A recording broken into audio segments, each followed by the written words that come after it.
Ndahet nga jeta Tano Caridi. Kush ishte aktori i famshëm italian Remo Girone?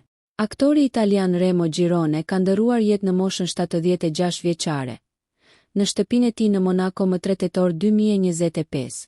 I njohur për karrierën e gjatë në ekran dhe skenë, Girone u bë më i famshëm për rolin e tij si Tano Caridi në serialin televiziv La Piovra, një nga produksionet më të suksesshme të Rai, që trajtonte historinë e mafies italiane.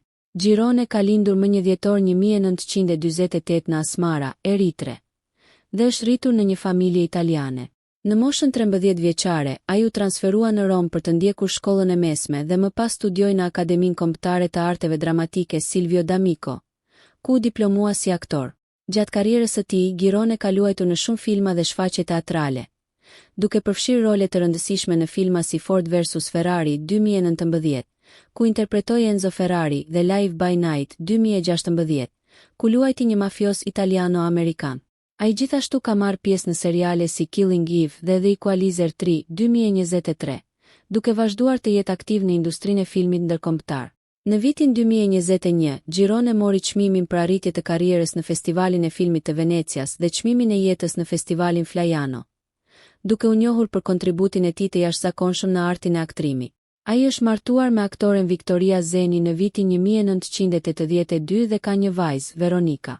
Në Shqipëri, Girone erdhi në 2018, duke vlerësuar ndryshimet në kryeqytet aso kohe. Girone e krahasonte Tiranën me cilindo qytet italian. Tani Tirana ngjason me cilindo qytet italian. Kam pasur mundësinë të dal. Kam shkuar në disa restorante të mira.